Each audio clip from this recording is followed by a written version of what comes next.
Hello friends, welcome to Swati's biology.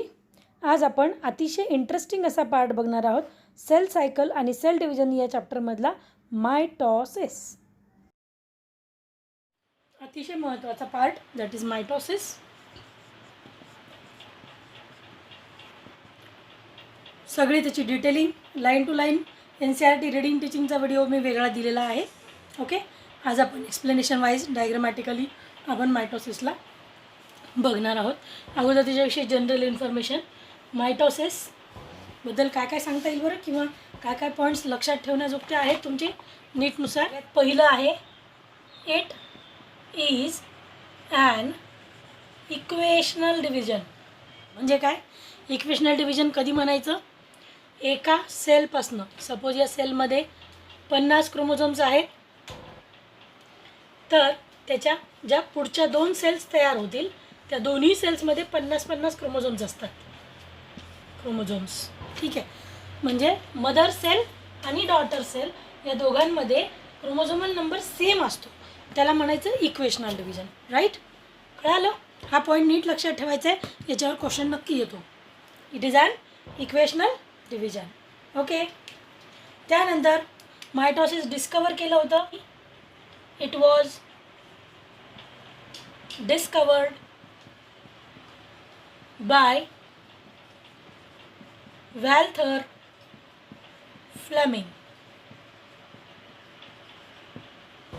Walther Fleming, ठीक आहे.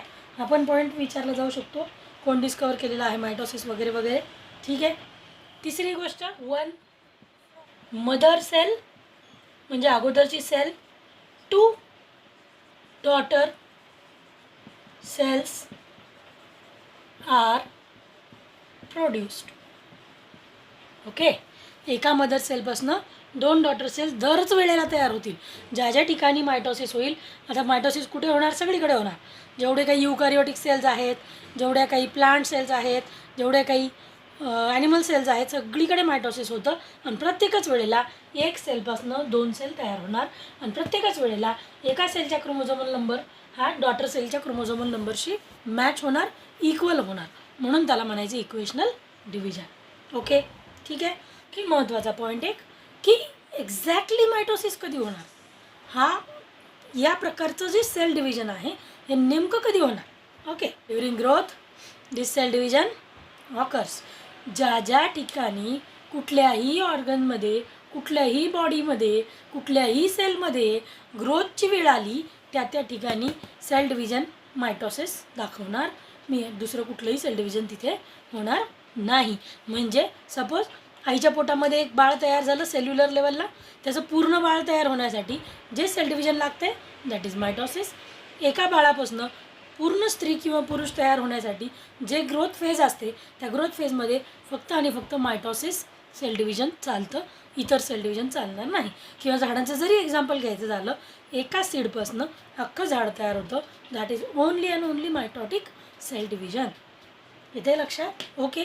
तर कुठल्या वेळेला होणार, काय होणार, कधी होणार, हे सगळे तुम्हाला पॉईंट्स लक्षात ठेवायचे आहेत. Okay, got it. त्यानंतर आता त्याचे आपण स्टेजेस बघूयात आणि प्रत्येक स्टेजची डायग्राम बघूयात. Okay. 4 stages. One is prophase, metaphase, anaphase, and last one is telophase. या फेजेस मायटॉसिस दाखवतं. पण या सगळ्यांना सोडून अजून एक मोठी फेजसुद्धा सेलमध्ये काम करताना दिसते, दॅट इज द इंटरफेज. म्हणजे सेल 2च प्रकारच्या फेजेस दाखवते, एकतर इंटरफेज दाखवेल किंवा मायटॉसिस दाखवेल. ही झाली की ही सुरू होते, ही झाली की ही सुरू होते, ही झाली की ही सुरू होते, ही झाली की ही सुरू होते. या पद्धतीने इंटरफेज आणि मायटॉसिस एकानंतर एक येत असतात, एकानंतर एक काम करताना दिसतात. ओके, आलं इथपर्यंत लक्षात? आता एक एक स्टेज आपण डायग्रामॅटिकली पण बघू आणि कन्सेप्ट वाईज पण बघू, की कुठल्या स्टेजमध्ये एक्झॅक्टली काय होणार आहे, ह्याच्यावर तुम्हाला डेफिनेटली क्वेश्चन विचारला जातो. चला, आता आपण बघूयात पहिली stage, that is the prophase. त्याच्या अगोदरची जी स्टेज मी आत्ताच सांगितली दॅट इज इंटरफेज. इंटरफेज इथं ही जी आहे ही आहे प्रोफेज. प्रोफेज त्याच्यामधली ही आहे अर्ली प्रोफेज आणि ही आहे लेट प्रोफेज. दोन स्टेजेस याच्यामध्ये दिसतात, early prophase and let prophase. हा पॉईंट नीट लक्षात ठेवा, त्याच्यावरती क्वेश्चन विचारला जातो. ठीक आहे. आता इथं हा सेंट्रोझोम दाखवला आहे, ज्याच्यामध्ये हे दोन सेंट्रिओल्स परपेंडिक्युलर फॉर्ममध्ये दिसतात. ठीक आहे. यांचं काम काय आहे, पुढे स्पिंडल फॉर्मेशन, कायनेटिक स्पिंडल तयार करण्याचं काम सेंट्रिओल्स किंवा सेंट्रोझोम करतो. ठीक आहे. आता इंटरफेसमध्ये जर तुम्ही बघितलं तर हे नेट लाईक स्ट्रक्चर इथे दिसतं आहे आणि ते मी दोन रंगांचं काढलेलं आहे. This is the actual chromatin network. काय आहे, क्रोमॅटिन नेटवर्क आहे. बाकीचं तर आपल्याला माहिती आहे, तरी पण एकदा मी सांगते. This is the cell membrane, this is the nuclear membrane, right. This is the chromatin network. हे जे आहे हे आहे न्यूक्लिओलस. ठीक आहे. दिस इज द सेंट्रिओल्स और सेंट्रोझोम. म्हणजे कसं, सेंट्रोझोमच्या मध्ये सेंट्रिओल्स. ओके. तर हे अशा प्रकारे इंटरफेस स्ट्रक्चर दाखवतं. म्हणजे सेल ज्या वेळेला डिव्हिजन दाखवणार नाही ती इंटरफेस दाखवणार. म्हणजे जनरली आपण समजा बॉडीतली कुठली एक सेल काढून बघितली, तिथे जर असं नेटवर्क आपल्याला दिसत असेल तर दॅट फेज इज इंटरफेज. हा पॉईंट नीट लक्षात ठेवा. या असे कॉम्प्लिकेटेड याच्यावरती तुम्हाला क्वेश्चन्स विचारले जाऊ शकतात. आता अर्ली प्रोफेज आणि लेट प्रोफेज याच्यात एक्झॅक्टली काय होणार ते आपल्याला बघायचं. आता मायटोसिस जे आहे, मायटोसिस ॲक्च्युअली तसं पाहिलं तर दोन प्रकारचं आहे. Cytokinesis, right, कार्डिओकायनेसिस. आणि कार्डिओकायनेसिसचेच हे 4 प्रकार दिसतात, prophase, metaphase, anaphase and telophase. Okay. आता कार्डिओ म्हणजे न्यूक्लियस, कायनेसिस म्हणजे डिव्हिजन, सायटो म्हणजे सायटोप्लाझम, कायनेसिस म्हणजे डिव्हिजन. येते लक्षात. तर आपण आता हे जे स्टेजेस पुढच्या पाहतो हे ॲक्च्युली काय आहे, कार्डिओकायनेसिस. आणि सगळ्यात शेवटी म्हणजे टीलोफेजच्या नंतर जे घडणार ते आहे सायटोकायनेसिस. ऑब्वियसली न्यूक्लियर डिव्हिजन संपलं की उरलेलं सायटोप्लाझम डिवाइड होणार obviously. So karyokinesis is followed by cytokinesis. Karyokinesis नंतर काय घडणार आहे, सायटोकायनेसिस. हा मुद्दा नीट लक्षात ठेवा. अशा याच्यावरती क्वेश्चन विचारला जाऊ शकतो जे तुम्ही पॉईंट्स सहसा डिलीट करता किंवा त्यांना लर्न करण्याचा विचार करत नाही, त्यावेळी त्याच्यावरती क्वेश्चन विचारला जातो. मग आपल्याला वाटतं सिलेबसच्या बाहेरचे क्वेश्चन्स आहेत, राईट. सो आता आपण जे स्टेजेस पाहणार आहोत त्या कशाच्या आहेत, कार्डिओकायनेसिस. ठीक आहे. मग प्रश्न असा आहे, हे जे क्रोमॅटिन नेटवर्क आहे ह्याला आता असं गुंताता आपण तोडून अर्धा अर्धा करू शकत नाही, त्यामुळे त्याचं कन्व्हर्शन करावं लागेल कशात ना कशात तरी. ओके. तर हे कन्व्हर्शन कशामध्ये होणार, हे कन्व्हर्जन होते दोन लांबलचक अशा क्रोमोझोम्सवरती. सी दिस आर 2 क्रोमोझोम्स, दुसऱ्या कलरचे दुसरे 2 क्रोमोझोम्स. आता प्रश्न असा आहे की हे 2 कलर मी का काढलेले आहेत 2 कलरचे क्रोमोझोम्स, कारण आपण ही जी सेल पाहतोय मायटोसिस जे आहे ते या सेलमध्ये दिसते. ही सेल जी आहे ती सोमॅटिक सेल आहे. मायटोसिस कुठे दिसणार आहे, it always occurs in the somatic cell. Somatic cell कोणाला म्हणायचं, cell other than germ cell. Cell other than germ cell is called as somatic cell किंवा याला अतिशय ढोबळ भाषेमध्ये आपण बॉडी सेल पण म्हणू शकतो, बॉडी सेल. ठीक आहे. सोमॅटिक सेल और बॉडी सेल. या बॉडी सेलमध्ये हा मायटोसिसचा प्रकार घडणार आहे. मग प्रश्न असा आहे, आपली बॉडी असो कुठल्याही ऑर्गॅनिझमची बॉडी असो ती एका सेलपासून सुरुवात झालेली आहे, बरोबर आहे. आणि ती सेल कोणापासून बनलेली आहे, ती सेल बनली आहे तिच्या पॅरेंट्सच्या सेलपासून. पॅरेंटल सेल्सचं कॉम्बिनेशन झालं की झायगोट तयार होतो. पॅरेंटल कुठल्या सेल्स, गॅमेट्स. आई असेल तर ओव्हम, वडील असतील तर स्पर्म सेल. किंवा झाडांचं म्हणलं आहे, मेल गॅमेट असेल तर पोलन ग्रेन, फिमेल गॅमेट असेल तर ओव्ह्यूल.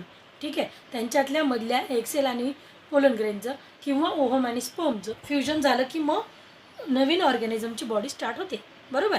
मग इथं आता हे जे 2 कलर दाखवलेत ॲक्च्युली हा जो नेटवर्क आहे याच्यामध्ये जे DNA आहे हे DNA 2 प्रकारचं असणार. कुठलं 50% फादर सेल, 50% मदर सेल. अर्ध अर्ध डिव्हिजन हे 2 क्रोमोझोम्स दाखवणार, 2 कलरचे क्रोमोझोम्स दाखवणार आहेत. ओके. सो अर्ली प्रोफेजमध्ये कंडेन्सेशन होऊन इथे कुठली प्रोसेस घडलेली दिसते आपल्याला या ठिकाणी. It is condensation. काय आहे ते वेगळं मी तुम्हाला सांगणार आहे मॉलिक्युलर बेसिस ऑफ इनहेरिटन्सच्या वेळेला. ठीक आहे. आता अर्ली प्रोफेजमध्ये हे क्रोमोझोम्स असे बनलेले आहेत. जर तुम्ही नीट निरखून बघितलं तर याच्यामध्ये एक सेंट्रोमियर आहे, राईट, आणि 2 क्रोमॅटिड्स आहेत. ठीक आहे. ओके. हेच सेंट्रोमियर आणि हेच क्रोमॅटिड्स इकडे आले की ते अजून कंडेन्स होतात, अजून बारीक होतात आणि अशा प्रकारे क्रोमोझोम्स आपल्याला दिसायला चालू होतात. म्हणजे एक सेंट्रोमियर आणि 4 chromatids, 2 sister chromatids, 2 non sister chromatids, like this. Okay. का करायचं आता हे सगळं असं? कारण ते पुढच्या स्टेजमध्ये लक्षात येतं की अशा प्रकारे क्रोमोझोम्स डिवाईड का झाले नेमके. ओके. ठीक आहे. तर आता इथे आणि इथे अजून बाकीचे पण फरक लक्षात घ्या. इथे न्यूक्लिओलस दिसतोय, इथे तो डिसॅपियर झालेला आहे.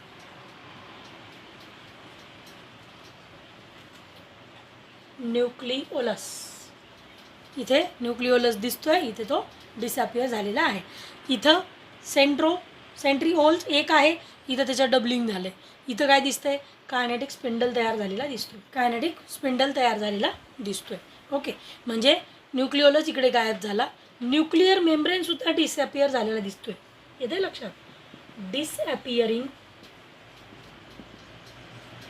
न्यूक्लिअर मेम्ब्रेन झालेला दिसतोय. क्रोमोझोम्स कंडेन्स झालेले दिसत आहेत. सेंट्रिओल्स डबलिंग होऊन पुढे कायनेटिक स्पिंडल तयार झालेलं दिसते. म्हणजे आता काय आहे? हे स्पिंडल इथे आणि हे क्रोमोझोम्स बाहेर न्यूक्लियसच्या येऊन एका रांगेत उभे राहायला चालू होतात. कुठल्या स्टेजमध्ये? याच्या पुढच्या स्टेजमध्ये. That is the metaphase. येथे लक्षात? ओके. ठीक आहे. अर्ली प्रोफेज आलं लक्षात. Late prophase, this is the interphase. एकदम इझी आहे, तुम्ही घाबरून बिलकुल जाऊ नका या चॅप्टरला. हा चॅप्टर जेवढा अवघड वाटतो तेवढा तो जास्त सोपा आहे. फक्त ते एक्सप्लेन करण्यावर डिपेंड असतं की कशा प्रकारे एक्झॅक्टली तिथे गोष्टी काम करणार आहेत. ठीक आहे. याच्यामध्ये अजून आता पुढच्या ज्या स्टेजेस आहेत ते आपण आता याच्या पुढे कंटिन्यू बघूया. Okay. These are the stages. Next stages metaphase आणि anaphase. Okay. Diagram wise लक्षात येते आपल्या की हे सेंट्रिओल आहे, हा कायनेटिक स्पिंडल आहे, हे क्रोमोझोम्स आहेत. ठीक आहे. Okay. This is the cell membrane. Region नीट बघितला तर सेलच्या इक्विटोरियल प्लेनला म्हणजे सेंटरची जी पट्टी आहे त्या पट्टीवर सगळे क्रोमोझोम्स प्रेझेंट होतात आणि नंतर मग ते इथं डिस्कनेक्ट होताना आपल्याला दिसत आहे. आता मुद्दा कसा आहे, इथं 4 क्रोमोझोम्स दाखवलेत, पण आपली जर का सेल असेल तर या ठिकाणी एक्झॅक्टली किती क्रोमोझोम्स येणार हा एक प्रश्न आहे. बरोबर. आता कसं आहे की आपल्या बॉडीतल्या सेल्स ज्या बनलेल्या आहेत त्या आईवडिलांच्या सेल्सपासून बनलेल्या आहेत. आईवडिलांचा जो हॅप्लॉईड नंबर होता तो 23 होता. बरोबर आहे. म्हणजे आपली प्रत्येक सेल किती क्रोमोझोमची बनली? 46 क्रोमोझोम्सची. म्हणजे आपल्या बॉडीतल्या कुठल्याही सेलला बाहेर काढून जर बघितलं आणि त्याचं जर सेल डिव्हिजन चेक केलं तर आपल्याला क्रोमोझोमल नंबर किती भेटणार आहे? 46. सो इक्विटोरियल रिजनवरती आपल्याला 46 क्रोमोझोम्स आपल्या सेलमध्ये दिसतील. बरोबर आहे. जसं बाकी उदाहरणं घ्यायची झाले तर गार्डन पी आहे त्याचे हनीबीज आहे त्याचे 32 दिसतील, किंवा डॉग आहे त्याचे 76 दिसतील, कॅट आहे त्याचे 36 दिसतील. प्रत्येकाचा डिप्लॉईड नंबर जो आहे तो वेगळा आहे. आपला डिप्लॉईड नंबर किती आहे? 46 क्रोमोझोम्स. ओके. ठीक आहे इथपर्यंत. तर इथं किती क्रोमोझोम्स येतील आपल्या बाबतीत? 46. प्रत्येक ऑर्गॅनिझमचा हॅप्लॉईड डिप्लॉईड नंबर हा वेगवेगळा असतो. ठीक आहे. आता या ठिकाणी हे जे क्रोमोझोम्स या स्पिंडलला चिटकलेले दिसत आहे, तर जे क्रोमोझोमचं मी जो व्हिडिओ टाकला होता त्याच्यामध्ये एक डायग्राम दाखवल्या गेलेली आहे. जे सिस्टर क्रोमॅटिड्स आहेत त्या सिस्टर क्रोमॅटिड्सवरती एक छोटंसं राऊंड लाईक स्ट्रक्चर आहे या ठिकाणी. That is the kinetochore. Right. Kinetochore. तर हा कायनेटोकोर या स्पिंडलला चिटकतो आणि मग क्रोमोझोमला तिथे होल्डवरती ठेवतो. ठीक आहे. ओके, तर कायनेटोकोरचं काम काय आहे? To connect the chromosomes with the spindle. येते लक्षात? ओके. आणि मग डिस्कनेक्शनच्या वेळेला सुद्धा एक कायनेटोकोर डिस्कनेक्शनसाठी हेल्प करतो, दुसरा कायनेटोकोर त्या स्पिंडलला अटॅच होऊन राहत. जसे जे आहेत ते असे कट होऊन जातात. आता हे सुद्धा कसं होईल? सपोज आता हा क्रोमोझोम आहे. आता सेलमधली किंवा बॉडीमधली कुठलीही गोष्ट स्वतःहून घडत नाही, काही ना काहीतरी तिथे सेट ऑफ एन्झाईम्स काम करतात. तर सगळ्यात पहिल्यांदा एक एन्झाईमचा सेट काय करतो? या सेंट्रोमियरला इथून कट करतो. कट केल्यानंतर काय होईल? हे वरचं वरती जॉईन होतं, खालचं खालती जॉईन होतं. हे इकडे ओढलं जातं, हे इकडे ओढलं जातं. येते लक्षात? ओके. क्रोमोझोम्स या पद्धतीने काम करायला सुरुवात करतात. आलं लक्षात? Okay. Every time in the cell set of enzymes will work out the all procedures. कुठलीही गोष्ट सेलमध्ये आपोआप घडणार नाही, बॉडीमध्येही आपोआप घडणार नाही, ऑर्गनमध्येही आपोआप घडणार नाही. काही ना काहीतरी त्याच्यामागे रिझनिंग असतं, रिझन्स असतात. ओके. तर इथे काय झालं आता हे या डिस्कनेक्शनमुळे कायनेटोकोर स्प्लिट झाल्यामुळे एक अर्धा क्रोमोझोम इकडे जातो, अर्धा क्रोमोझोम इकडे जातो. पण हे जे इकडे अर्धे क्रोमोझोम्स आलेत, आता यांनाच कंप्लीट क्रोमोझोम कन्सिडर केलं गेलं पाहिजे. बरोबर आहे का? असं म्हणायचं कारण अर्ली प्रोफेसमध्ये जो क्रोमोझोम आपण बघितला होता तो कसा होता? एकच सेंट्रोमियर होतं, 2 क्रोमॅटिड्स होते. मग आलं की इकडं तेवढं सगळं एका क्रोमोझोमचं. बरोबर आहे?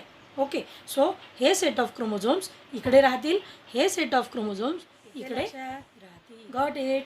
ओके. मेन मुद्दा लक्षात येतो का? मेटा या शब्दाचा अर्थ काय होतो? मिडल. मग कुठं आले क्रोमोझोम? सेलच्या मिडल रिजनला, इक्वेटोरियल प्लेनला. ॲनाफेजमध्ये काय होते? Disconnection of the chromosomes. याला अजून एक वर्ड यूज होतो, दॅट इज डिसजंक्शनिंग. हा शब्द लक्षात यासाठी ठेवायचा आहे कारण पुढे आपल्याला काम येणार आहे. जेव्हा आपण क्रोमोझोमल डिसऑर्डर्स बघणार आहोत त्यावेळेला लक्षात घेण्याचा होईल डिसजंक्शनिंग. ठीक आहे. ओके. आता आपण लास्ट स्टेज बघूयात आणि त्याच्यानंतर सायटोकायनेसिस आणि प्लांटचा मायटोसिस आणि ॲनिमलचा मायटोसिस याच्यात एक 2 बेसिक डिफरन्स आहेत ते आपल्याला बघायचे. राईट? ओके. चला पुढच्या डायग्राम्स बघूयात आपण आता. नाव the last stage that is the telophase. Okay. आता मागच्या याच्यामध्ये आपण ॲनाफेजमध्ये क्रोमोझोम वेगवेगळे झालेले बघितले. मग क्रोमोझोम वेगळे झाले म्हटल्यानंतर क्रोमॅटिन नेटवर्क वेगळा झाला. क्रोमॅटिन नेटवर्क वेगळा झाला म्हणजेच न्यूक्लियस वेगळा झाला. म्हणजे कार्योकायनेसिस तिथं आता आटोपलेलं आहे. म्हणून काय होते की जे क्रोमोझोम्स वरती गेले, जे क्रोमोझोम्स खाली आले त्यांना लगेच मेम्ब्रेन काय करून घेतो? कव्हरअप करून घेतो आपल्या लाईन्समध्ये. Okay. So we can say this is the cell membrane, right? Nucleus, okay, nucleolus, and these are the chromosomes. Okay. ठीक आहे. सेंट्रिओल्स इकडे डिवाइड होताना दिसत आहेत, इकडे दिसत नाहीत, इकडे दिसत नाहीत. कुठे? प्लांट सेलच्या मध्ये. म्हणजे काय? याच्यातलं जे सेल डिव्हिजन आहे ते सेल डिव्हिजन सेंट्रिओल्स नसलेलं सेल डिव्हिजन. सेंट्रिओल्स नसलेलं म्हणून यांना या प्रकारच्या मायटोसिसला काय म्हणलं जातं? It is eccentric mitosis. काय म्हणायचं आहे? Eccentric mitosis. सेंट्रिओल्स नसलेलं मायटोसिस. सेंट्रिओल्स नसलेलं मायटोसिस. हा मुद्दा नीट लक्षात ठेवा, खूप इम्पॉर्टंट आहे. Okay. It is eccentric mitosis. आणि मग यांना काय म्हणायचं इकडच्या याला? दिस इज सेंट्रिक मायटोसिस. सेंट्रिओल्स असलेलं centric mitosis. Got it? Okay. तर इथे न्यूक्लिअर मेम्ब्रेन रिअपियर होतो, न्यूक्लिओलस रिअपियर होतं, सेंट्रिओल्स आपल्याला घरी चालले जातात. आणि आता इथे पुढे ही जी प्रोसेस घडते ह्या प्रोसेसला काय नाव देऊयात आपण? काय एक्झॅक्टली होऊ लागलं इथं? सायटोकायनेसिस. बरोबर आहे? काय डिवाइड होऊ लागलं? सायटोप्लाझम डिवाइड होऊ लागला. सायटोप्लाझम डिवाइड होत आहे. So the karyokinesis is followed by cytokinesis. Cytoplasm divide होताना दिसतो. इथे लक्षात? ओके. याच्यामध्ये कुठे काही अडचण असेल, तुम्हाला कसलाही डाऊट असेल मायटोसिसविषयी तर बिनधास्त विचारा, कितीही वेळा विचारा. आपण डाऊट क्लिअर करायलाच इथे बसलेलो आहोत. ठीक आहे? ओके. आता सेल डिव्हिजनमध्ये प्लांट सेल आणि ॲनिमल सेलमधला दुसरा फरक, मेम्ब्रेन तर जशी तयार होतीये तशीच ती इथे पण तयार होऊन जाईल, राईट. पण सेल मेम्ब्रेन तयार होण्याची, सपोज सेल मेम्ब्रेन ही बनलेली आहे, इकडे ही सेल मेम्ब्रेन बनलेली आहे असं आपण गृहीत धरूयात, ठीक आहे. पण सेलच्या स्ट्रक्चरमध्ये, प्लांट आणि ॲनिमलच्या स्ट्रक्चरमध्ये, सेल स्ट्रक्चरमध्ये एक छोटासा पण महत्त्वाचा असा आणि इझिली माहीत असलेला आपल्याला असा एक डिफरन्स आहे. काय बरं तो? Presence or absence of cell wall. Cell wall आहे अथवा नाही ह्याच्यावरून ठरतं की ती प्लांट सेल आहे का ॲनिमल सेल आहे, बरोबर आहे. तर प्लांट सेलमध्ये cell wall is present, animal सेलमध्ये cell wall is absent, completely absent. मग जर प्लांटमध्ये सेल डिव्हिजन चाललं आहे आणि ॲनिमलमध्ये सेल डिव्हिजन चाललं आहे तर obviously formation of cell wall हा एक मुद्दा येणार डिफरन्सचा, मायटॉसिसच्या डिफरन्सचा, बरोबर आहे. तर इथे सेल वॉल फॉर्मेशन होणार, इथे सेल वॉल फॉर्मेशन होणार नाही, बरोबर आहे. हा मुद्दा नीट लक्षात ठेवा. डेफिनेटली याच्यावरती क्वेश्चन विचारला. Set of enzymes which will carry out the process. एन्झाईमच्याच मदतीने सेल प्लेट तयार केली जाते. ही सेल प्लेट तयार होते, बरोबर आहे. सेल प्लेट तयार झाली की परत दुसरे सिरीज ऑफ एन्झाईम्स काय करतील, यामधल्या सगळ्या पट्टीला तोडून टाकतील.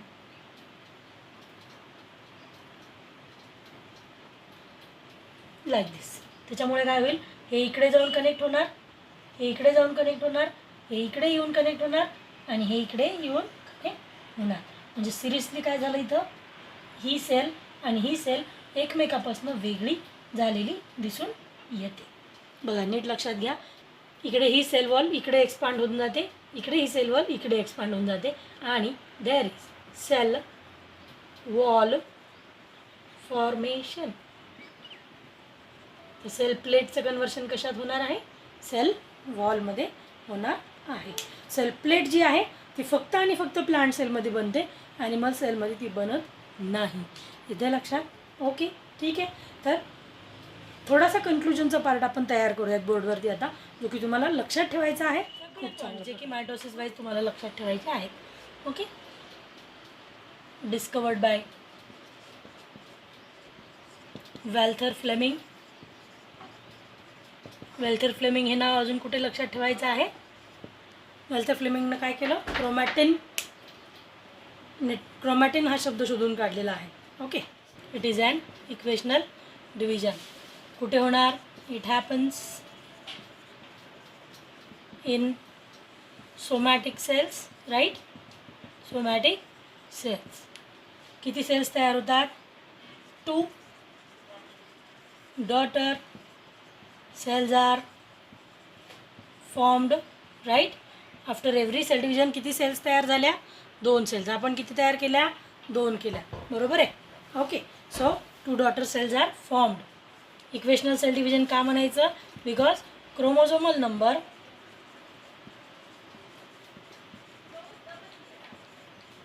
In mother and daughter cell are equal, similar आहे. काय, मदर सेल आणि डॉटर सेलचा जो क्रोमोझोम नंबर आहे तो सेम आहे, right. 4 phases are there, prophase, metaphase, anaphase, telophase, right. In plant cells काय काय होणार, it is a centric mitosis, right. आणि cell plate is formed to convert into cell wall. Okay. In animal cell, centric mitosis. Why centrioles are present. इथे काय आहे, centrioles absent, right. Okay. आलं लक्षात. दुसरी महत्त्वाची गोष्ट, मायटोसिसमध्ये कुठल्याही प्रकारचा बदल क्रोमोझोम्समध्ये होत नाही, फक्तच क्रोमोझोम्स कट होऊन वेगळे होतात. So no variations in the daughter cells, आणि त्याच्यामुळे डज नॉट सपोर्ट इव्होल्यूशन. इव्होल्यूशनला सपोर्ट करणार नाही. ओके, हा मुद्दा नीट लक्षात ठेवायचा आहे. यातल्या कुठल्याही बिटवरती तुम्हाला क्वेश्चन विचारला जाऊ शकतो. तर हे कुठे कुठे घडणार, कसं घडणार, का घडणार, किती क्रोमोझोम्समध्ये घडणार, किती क्रोमोझोम्स पुढे जाणार, एका सेलपासून किती सेल तयार होणार, हे इव्होल्यूशनला सपोर्ट करणार की नाही करणार, ॲनिमल सेलमध्ये कुठलं मायटॉसिस, प्लांट सेलमधले कुठलं, सगळं विचारलं जाऊ शकतं. कुठल्याही बिटवरती याच्या तुम्हाला क्वेश्चन विचारला जाऊ शकतो. त्यामुळे सगळे पॉईंट्स लक्षात ठेवायचे आहेत. ओके, यामध्ये जर काही डाऊट असेल, काही कन्फ्युजन असेल तर कॉन्टॅक्ट करा, विचारा, तुमचे कन्फ्युजन्स दूर करा. जोपर्यंत तुमचे मुद्दे, तुमचं कन्सेप्ट क्लिअर होत नाही, नीट क्रॅक करणं सोपं नाही. ओके, पण जर कन्सेप्ट क्लिअर असेल, लाईन टू लाईन NCERT जर तुम्ही गेलात, प्रत्येक मुद्द्याला जर छान समजून घेतलं, इंटरेस्टिंगली समजून घेतलं, तर तुम्हाला डेफिनेटली नीट क्रॅक करायलासुद्धा मजा येईल. ओके, हे आहे आपल्या लेक्चरचं कन्क्लुजन. हे पूर्णपणे लर्न करायचं आहे. माझे सगळे लेक्चर्स मराठीमध्ये असणार आहेत. ज्या कुठल्या तुमच्या फ्रेंड्सला, रिलेटिव्सला मराठीमध्ये नीट बायोलॉजी अपेक्षित आहे किंवा NCERT बायोलॉजी अपेक्षित आहे, line to line reading and teaching with, त्या सगळ्यांना माझे व्हिडिओ शेअर करा, सबस्क्राईब करायला सांगा. थँक्यू.